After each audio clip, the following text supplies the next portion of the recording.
नमस्ते किसान भाइयों। मैं गणेश किसान फिर से आप लोगों के बीच में किसान कार्यशाला प्लेटफॉर्म पर आज हूँ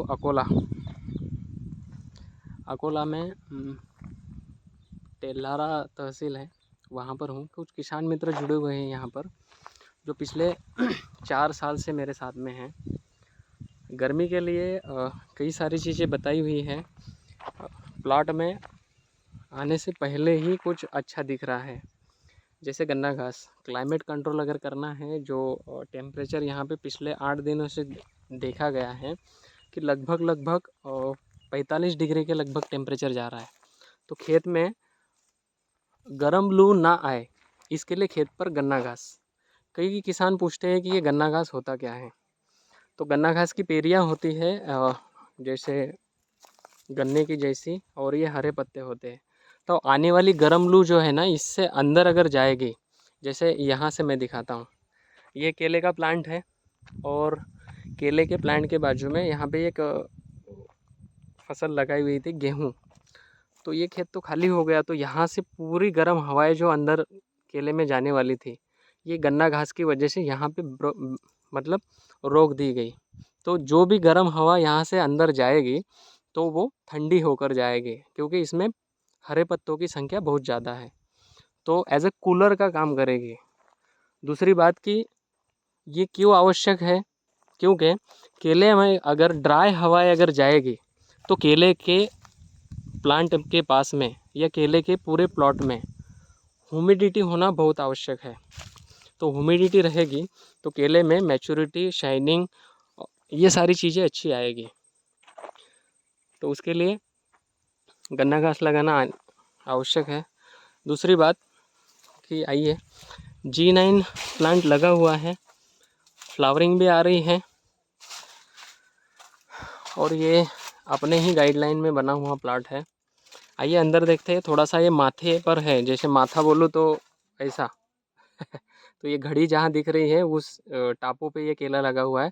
शायद जैसे जैसे नीचे जाएंगे वहाँ वैसे वैसे क्वालिटी चेंजिंग होगी। मैं भी पहली बार आया हूँ यहाँ पर। यहाँ पे ये कुछ मैं आपको दिखाने का प्रयास कर रहा हूँ। जैसे इस प्लॉट में ये सबसे पहला फल आया हुआ है। क्यों? क्योंकि पहला फल आने के बाद में यहाँ पे नारियल से ओटी भरने का कार्यक्रम करते हैं, क्योंकि केले के पौधे को यहाँ पे श्रीलिंगी में माना जाता है। तो जब भी फिर इसमें फ्लावर आएगा तो इसकी गोद भराई की रस्म साड़ी वगैरह पहनाकर की जाती है। आइए किसान मित्रों से भी मिलते हैं। कई सारे किसान मित्र राह देख रहे थे कब से, लेकिन लंबा टूर है, काफ़ी दूर से आना है, इसकी वजह से समय हुआ। नमस्ते, राम राम। ये किस भाई का प्लॉट है भाई?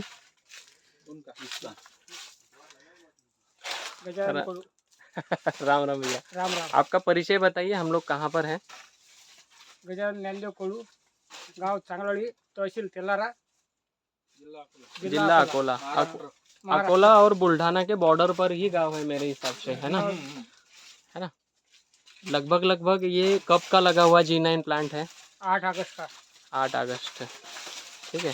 सारी कमेटी यहाँ पे आ गई है शायद। जो जितने किसान बात करते थे उतने किसान यहाँ पे आ गए हैं। ये शायद नेमाड़े भाई। आपका भी परिचय दीजिए। शेखर भास्कर नेमाळे, राहणार रायखेड, तालुका तेल्हारा, जिल्हा अकोला। ओके। अभी लगभग कितना फ्रूट आ गया है इसमें? 70%। 70%। अभी क्या लग रहा है, जो पिछले 8 दिन की गर्मी यहाँ पे बहुत ज़्यादा हो रही है, तो कुछ समस्याएं है आपके प्लॉट में? बंच स्प्रे वगैरह कुछ किया हुआ है? बस पूरे पे तो किया है, लेकिन पत्ते ज़्यादा गिरे धूप से। अच्छा। कुछ किसान प्रतिनिधि भी है किसान कार्यशाला के यहाँ पर। आप हो, गजानन भाई हैं और नेमाड़े भाई है, और एक छुपे व्यक्ति हैं यहाँ पर जो हमारे साथ पिछले भैया मेरे साथ पिछले 5 साल से है, लेकिन प्लेटफॉर्म पर आए हैं 4 साल से। मतलब 4 साल से साथ में हैं। 5 साल से एक दूसरे को समझ रहे थे, बातें नहीं हो रही थी, लेकिन जिस दिन से समझ लिया उस दिन से किसान कार्यशाला ही लगा दी इन्होंने। आपका परिचय दीजिए भैया। मेरा नाम अनंत आड़ाव, राहणार काकनवाड़ा, तालुका संग्रामपुर, जिला बुलढाणा। आपका मोबाइल नंबर भी दे दीजिए, ताकि इस क्षेत्र में कई सारे किसानों के पास आप जा जाकर गाइडलाइन भी देते हो, किसान कार्यशालाएँ लगाना इस क्षेत्र में केला खेती के बारे में जितनी समस्याएँ आती है उसको सॉर्ट आउट करना। दूसरा केला खेती के साथ-साथ अन्य कोई फसलों के ऊपर भी अगर दिक्कत आती है, तो आपने भी समझा होगा इनको जाना होगा कि ये आपको हर समय मदद करते रहते हैं। तो आपका मोबाइल नंबर बता दीजिए। 74 99 98 89 50। ओके। अभी गजानन भाई का कहना था कि ये जो पत्ते हैं ये गिर जाते हैं, है ना? एक्चुअल ये पत्ता तो गिरा दिया गया है। दूसरी बात कि फ्रूट केयर करते समय कहीं न कहीं आपने पंजे ज़्यादा रखे हुए हैं, है ना? जैसे 1, 2, 3, 4, 5, 6, 7, 8, 9, 10, 11 तो इतने पंजे अगर आप रखोगे तो होगा क्या ना कि इसमें साइज़ नहीं बन पाएगा। ये मेन बात रहेगी। नंबर ऑफ फ्रूट अच्छे हैं आपके, इसमें क्वांटिटी अच्छी आई है। तो आपको यहाँ पे क्या है कि शुरुआती समय में जब फ्लावर आया उस समय ठीक है 9-10 लेकिन तने के हिसाब से रखो।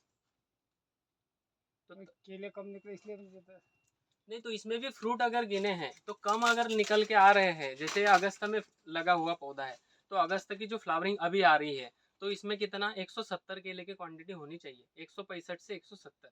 अभी यहाँ पे अगर मैं केलों की संख्या गिनो तो 11वें पंजे तक कई ज़्यादा 190 केले हो जाएंगे आपके, या तो गिनते हैं अपन बराबर 200 हो जाएंगे।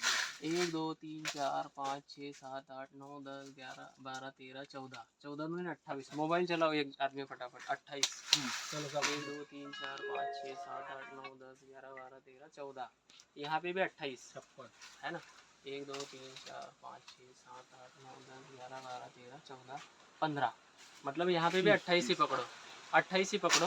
1 2 केला इधर उधर 1 2 3 4 5 6 7 8 9 10 ये 11 मतलब यहाँ पे 20 केले है ना। 1 2 3 4 5 6 7 8 9 10 11 तो इसमें भी 20 केले। 1 2 3 4 5 6 7 8 9 10 11 इसमें भी 20 केले हैं। 1 2 3 4 5 6 7 8 9 9 दूने 18 इसमें 18 केले हैं। 1 2 3 4 5 6 7 8 9 10 इसमें 20 केले। 1 2 3 4 5 6 7 8 9 इसमें 18 है। 1 2 3 4 5 6 7 8 9 9 दूने 18। 1 2 3 4 5 6 7 8 9 9 नहीं है 8 दूनी 16 तो इसमें 15 ही है। कितने हो गए 234 234 35 235। अभी अपनों को कितने चाहिए 175 केले चाहिए। अभी इसको भी निकालना है। अभी आप खुद देखोगे ना तो इसकी साइज देखो, ये साइज जाएगी नहीं है ना, ये साइज हो गई। दूसरा ये जो है ये अभी टर्न हो गया, ये टूटने के लिए अभी समय लेगा। केले में ये जब फ्रूट मैनेजमेंट करोगे ना तो शुरुआती चरण में अभी तक केले की साइज बढ़ जाती अगर उस समय आप फ्रूट केयर करते तो।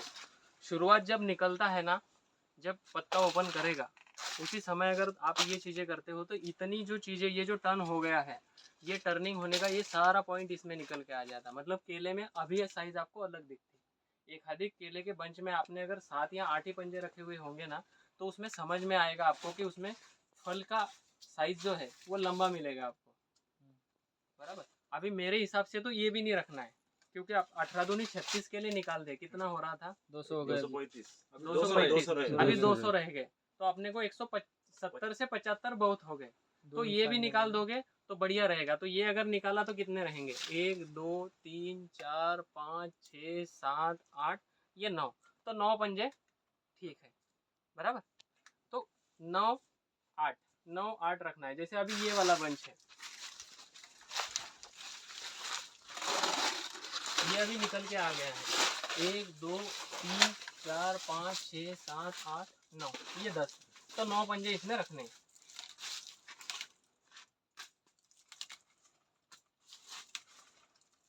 बस ये प्रीमियम आएगा।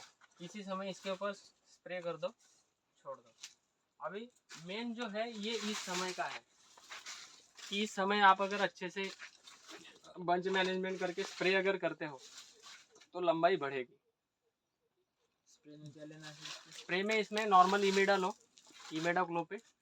इस अवस्था में अगर पौधा है ये वाला, अभी ये पुअर बंच आया हुआ है, इस अवस्था में ये खुलने से पहले इसके ऊपर नीम ऑयल लेना है 15 लीटर पानी में 7 ml 10,000 ppm वाला, और उसमें गुड़ जो खाते हैं ना अपन गुड़ वो 50 ग्राम, और सिलिकॉन बेस्ड स्टिकर 3 ml। इसके ऊपर पूरा फॉगिंग कर देना है, वो डंडे के ऊपर भी और इसके ऊपर भी। 7 से 8 दिन में ये पूरा नीचे आके खुल जाएगा। खुलेगा उस समय करना क्या है, इसके ऊपर इमिडाक्लोपिड 15 लीटर पानी में 7 ml इमिडाक्लोपिड, और उसके साथ में सिलिकॉन 5 ml, उसका पूरा फॉलियो स्प्रे कर दो।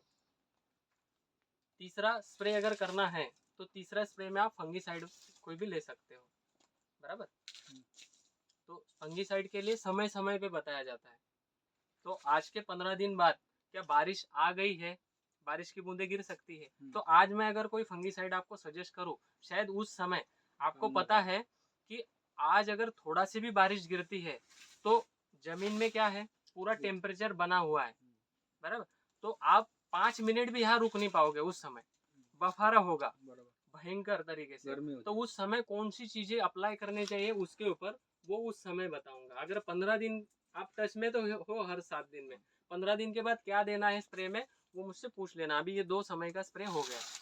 अभी केला जहाँ पे टर्न हो गया है, जैसे ये वाला, यहाँ पे चौथा स्प्रे आएगा 15 लीटर पानी में। जैसे 0050 आता है तो 0050 छठवा स्प्रे लेना है, 05234 आएगा, 05234 30 ग्राम लेना है। उसके साथ इमिडाक्लोपिड फिर से और सिलिकॉन, और उसका फॉलियोर स्प्रे करना है। केले को नहलाना नहीं है, खाली इसके ऊपर फोगिंग करना है, एकदम फुल प्रेशर करना है। फुल प्रेशर करने के बाद में पूरा इसके ऊपर और ऊपर स्प्रे कर देना है। दूसरी बात, ये डंडे को ऊपर से ढक देना है ताकि ऊपर से सन बर्निंग का स्ट्रोक इसके ऊपर नहीं लगे, वरना सन बर्निंग का स्ट्रोक अगर लग गया तो इस साइड के पूरे केले जो है ये परिपक्व भरण नहीं करेंगे, बराबर। दूसरी बात, आपका एक कॉमन क्वेश्चन था कि अभी पत्ते नीचे गिर रहे हैं, बराबर। जहाँ पे फ्लावर आता है वहाँ पे पत्ते नीचे गिर जाते हैं, बराबर। ये अभी किसी ने गिराया नहीं है, ये गिर गए हैं, वहाँ गिराया हुआ था, है ना। ये इसलिए होता है कि जब भी फ्लावर निकलने का प्रयास करता है, जब भी फ्लावर नीचे से पुश आउट लेता है, उस समय उसको कई सारी शक्तियाँ लगानी पड़ती है, मतलब कि न्यूट्रिशन की आवश्यकता होती है। सबसे ज़्यादा फास्फोरस और पोटेश की आवश्यकता होती है। तो उस समय अगर पौधे ने नीचे से न्यूट्रिशन अगर अपने स्टोर में नहीं है, या फिर फीडिंग में जितना चाहिए उतना उसके पास जड़ों में नहीं है, तो वो क्या करता है, अपने पत्तों को खींच लेता है। मतलब इस पत्तों में जो क्लोरोफिल है उसको खींच लेगा। अगर इसको देखोगे तो सामने से रिवर्स हो रहा है, बराबर। और ये जो है ये इसके पहले वाला है, तो पहले इसको खींचा है बाद में इसको खींचा है, देखो, है ना। ये हरा है, सबसे पहले इसको खींचा बाद में इसको खींच लिया, वो गिरा है ना। ये तो ये जाएगा ही। ये देखो, ये जो न्यूट्रिशन है ना, ये जो सामने से जा रहा है मतलब कि ये रिवर्स जा रहा है, वो भी देखो, है ना। तो ये जाएगा ही अगर पौधे में न्यूट्रिशन बैलेंस नहीं है तो। अभी जो गर्मी आ रही है, इस गर्मी के ट्रेस को अगर अभी होगा क्या मैं बता रहा हूँ, आज के 15 दिन के बाद आपको केले में शाइनिंग नहीं दिखेगी। क्यों नहीं दिखेगी? क्योंकि ये पिछले 8 दिनों से भयंकर टेम्परेचर से गुजर रहा है पौधा। अभी आज के 15 दिन पहले से जितना फीडिंग दिया हुआ है उसने अभी यूटिलाइजेशन कर लिया, लेकिन इस 8 दिन में उसने कोई भी अपने पौधे में ना भोजन लिया है ना यूटिलाइज किया है, बराबर। क्योंकि टेम्परेचर जब 40 के ऊपर जाता है तो पौधा अपना काम करना बंद कर देता है, फिर वो अपने स्टोरेज जितना है उसमें अपना काम करेगा। अभी 15 दिन के बाद आप बोलोगे कि केले में शाइनिंग नहीं दिख रहा है, केला ऐसा लुचुर पुचुर दिखेगा। शाइनिंग मतलब कि इसके ऊपर जैसा पोपटी कलर दिख रहा है ना, ये हरा कच दिखेगा, शाइनिंग नहीं आएगी। जैसे सुरकुतियाँ गिर जाती है ना, वैसा ही दिखेगा। तो आज क्या करना है, अभी 1000 पौधों के लिए आपको 200 लीटर पानी में कैल्शियम नाइट्रेट लेना है 6 किलो, पोटेशियम नाइट्रेट 3 किलो और बोरान 400 ग्राम। ये ड्रिप से अप्लाई कर देना है ताकि इसकी ट्रेसेबिलिटी को ये ख़त्म कर देगा, बराबर। इसके 5 दिन बाद 200 लीटर पानी में 1000 पौधे को 05234 लेना है 3 किलो। पोटेशियम नाइट्रेट हमने अभी तक लाया ही नहीं। पोटेशियम नाइट्रेट मतलब कि 13045 तो क्या हुआ? ठीक है। कास्तकार गडबड में बीज देते हैं। 13-0-45 को तो पोटेशियम नाइट्रेट सुना बोलते हैं, नहीं बराबर। और दुकान में नहीं, ये चीजें पूछनी चाहिए। हाँ। इसको बोलते हैं कि भैया मेरे तरफ पूरा ध्यान दे रहे हैं क्योंकि कि यार हमने ये उनको करना है खेत में, उनको पता है कि मुझे जो बोला गया है मैं करूंगा, तो पोटेशियम नाइट्रेट मिलेगा ही नहीं तो मैं करूंगा कैसे, बराबर। हाँ 13-0-45 को पोटेशियम नाइट्रेट बोलते हैं। बोरान तो आपको पता है। हाँ उसके 5 दिन बाद 200 लीटर पानी में 13-0-32 लेना है 3 किलो, और पोटेशियम हुमेट उसके साथ में लेना है 200 ग्राम। 98% वाला जहाँ पे भी मिलेगा वहां से लेना है, मिक्स करना और ड्रिप से छोड़ देना। तो ट्रेसेबिलिटी लगभग नहीं के बराबर रहेगी। फिर बाद में माल भरने के लिए आप 0050 जो चला रहे हो चला सकते हो, उसमें दिक्कत नहीं है, तो वो रूटिंग में आ जाएगा। लेकिन ट्रेसेबिलिटी को रोकने के लिए एकमात्र अभी ये पर्याय है कि आज के 15 दिन बाद कार्य करने से अच्छा है कि अभी कार्य करो, बराबर। कैल्शियम नाइट्रेट, पोटेशियम नाइट्रेट और बोरान। पोटेशियम नाइट्रेट मतलब 13-0-45, ठीक है। तो रिकवरी आ जाएगी, उसमें भी पोटेशियम गया, आपका 0-34 में भी पोटेशियम गया, लेकिन फॉस्फोरस के साथ में गया। तो फॉस्फोरस क्योंकि 30% फ्लावर आना अभी बाकी है, तो उसको भी बाहर निकालना है, तो उसको फॉस्फोरस की आवश्यकता लगेगी, बराबर। फॉस्फोरस और पोटेश के। दूसरा, नाइट्रोजन एक्सेस नहीं चाहिए, वरना नाइट्रोजन एक्सेस अगर ज्यादा यूरिया दे दिया तो वो डंडा इतना लंबा दे देगा नीचे तक। समझ में आ रहा है? ये क्यों, किस लिए मैं बता रहा हूँ कि नाइट्रोजन क्यों कम देना है, क्योंकि अभी टेम्परेचर बढ़ा हुआ है। टेम्परेचर जब बढ़ता है तो पौधे के फोटोसिंथेसिस जो होते हैं वो ज्यादा रैपिडली स्पीडली भागते हैं, और रैपिडली भागते हैं तो उनको कहाँ पे कौन सा सेंस दौड़ाना है वो समझ में नहीं आता है, क्योंकि वो उस ओरे से बाहर निकल गए हैं, बराबर। जैसे आदमी ने डालने के बाद उसको पता है उसको कि मुझे मैं हूँ, लेकिन कौन सी दिशा में जा रहा हूँ वो पता नहीं है, वो हैंग हो गया है। वैसा वो बारिश ये इस दिनों में होता है। अब वो दोनों एक ही दिन में चलाना है कि उसका पहला कैल्शियम नाइट्रेट वगैरह देना है, उसके 5 दिन बाद 0-32 पोटेशियम हुमेट। तो ये एक हफ्ते की रेसिपी मैंने आपको दे दी। जैसे कल के दिन ये कर लो कैल्शियम नाइट्रेट, पोटेशियम नाइट्रेट और बोरान का, उसके 5 दिन बाद 0-34 पोटेशियम हुमेट। 1000 पौधे को 6 kilo calcium nitrate, 3 kilo potassium nitrate और 300 ग्राम से 400 ग्राम बोरान ड्रिप से चला दो। पहले पानी चलाओ 2 से 2.5 घंटा, 3 घंटा, 4 घंटा, जो भी आप चला रहे हो। लास्ट के 20 से 25 मिनट रहेंगे, उस समय उसको छोड़ के पानी बंद कर दो, तो बेड के ऊपर ऊपर ऊपर रह जाएगा। तो हो सके तो शाम के समय का अगर लाइट ड्यूरेशन है तो काफ़ी अच्छा काम करेगा। 4 बजे तक है। हाँ ठीक है। उसके बाद में रात भर वो अपना एनालिसिस करके उसको ले लेगा तो वो अच्छा रहेगा, है ना। कोई भी फीडिंग देते समय अगर ध्यान रखिए कि शाम का अगर देते हो तो नाइट उसके लिए होल्डिंग वाला है, तो नाइट में कभी भी ये सॉइल एनालिसिस के लिए निकलती है रूट, तो उस समय अगर देते हो तो फर्टिलाइजर का ज़्यादा इफेक्ट दिखाना शुरू होता है, ये ध्यान में रखना है। और कभी भी फर्टिलाइजर देते हो तो ड्रिप बंद करने के 20 से 25 मिनट पहले शेड्यूल चला देना है, फिर बाद में थोड़ा सा 10-15 मिनट पानी चलाकर ड्रिप को बंद कर देना है, मतलब लाइट ही चली जाए ऐसा काम कर लो, है ना। ना अभी तो दोनों एक ही दिन देना है ना, ये नाही ना 5-5 दिवसांना आणि बदल. पहिले 0-45 आणि एक ही दिन है ना. हाँ 13-0-45 कॅल्शियम नायट्रेट लिहून देईल तुम्हाला, ठीक आहे. आणि याचा स्प्रे शेड्यूल पण लिहून देईल. बाकी व्यवस्थित आहे. तुम्ही पंजे थोडे कमी ठेवा. कोणाचा प्लांट आहे तो मला माहिती नाही, परंतु पंजे थोडे कमी करा. कारण होईल काय मी सांगतो. आपल्याला जर ह्या क्षेत्रामध्ये व्यापाऱ्यांना जर बोलवायचं आहे, कारण भरपूर लोकांना आता तुम्ही अकोला टेल्हारा सांगितलं, परंतु आपल्या गावाचं नाव सांगायचं की मेन केळी आपण इथं 40-50 हजार केळी आपण लागवड करतो आहे, म्हणजे इधर चांगल्या व्यापाऱ्याला अच्छे से अच्छे व्यापारी को हम लोग गाड़ी का लोड दे सकते हैं, बराबर। 17 टन, 18 टन, 12 टन की गाड़ी हम लोग यहाँ से भर सकते हैं। आप मेरे किसान भाइयों से बात करके अच्छे से अच्छे रेट में यहाँ से लेकर जा सकते हो, लेकिन पेमेंट कैश देना पड़ेगा, बराबर है।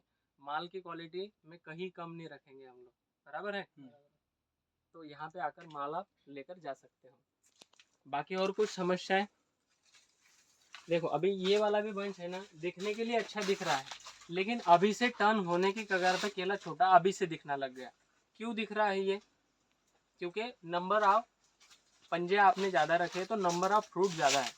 अभी 234 केले 250 केले हैं, वेट ज़्यादा आएगा, ये दिमाग से निकाल दो। लेकिन उसमें अगर 170 से 75 केले अगर रख रहे हो तो वेट भी ज़्यादा मिलेगा, रेट भी ज़्यादा मिलेगा, और क्वालिटी में नंबर 1 रहोगे, नाम लिख लेगा। वरना वही रहेगा कैरेट में A B C और झिल्ली पिंजी, फिर वो अपने को दबाते हैं लोग। कई लोगों को लाने का प्रयास किया हुआ है, लेकिन जहाँ कैरेट की गाड़ियाँ भरते हैं वहाँ पे अच्छे व्यापारी आने के लिए कभी भी तैयार नहीं होते, क्योंकि उनको पता है कि नीचे के 4 पंजे जो है वो छोटे वाले लेकर मुझे वहाँ पे लेकर जाऊँगा तो उसका नुकसान होगा। ये रियल कंडीशन है, इसीलिए बाकी बाहर के लोग अपने पास यहाँ आने के लिए डरते हैं। वरना हर व्यक्ति को माल चाहिए, अपने पास अच्छा माल हो तो वो पैसा देगा और अपन अच्छा माल देंगे, लेकिन इसी कंडीशन की वजह से अपने पास यहाँ पे व्यापारी रुकेंगे नहीं, और फिर वही 3 से 4 रुपए का डिफरेंस समझ में आता है। वेट तो आपने भी देखा है कि बंच मैनेजमेंट करने के बाद आप पंजे कम भी रखो तो वेट उतना ही आने वाला है, अगर इतना बड़ा भी रखोगे तो उतना ही आने वाला है, तो फिर पंजे ही कम करो ना। तो उस समय हो सकता है कि अपन बाहर के व्यापारी को यहाँ बुला सकते हैं, या फिर यही के व्यापारी को बोल सकते हैं कि भैया क्वालिटी अच्छी है तो क्या एक्सपोर्ट के कुछ गाइडलाइन है आपके पास, या जम्मू श्रीनगर वाला कुछ है, पंजाब लोडिंग वाला है, दिल्ली वाला है, तो उस व्यक्ति को यहाँ पे अपन बुला सकते हैं, क्योंकि ये मेन आपके पीक पीरियड में आएगा, तो उस समय केले में काफ़ी क्रेशेस रहेंगे, तो रेट भी अच्छा मिलेगा आप लोगों को। ठीक है। अशी झाड किंवा ते कम से कम 25-30 झाड आहे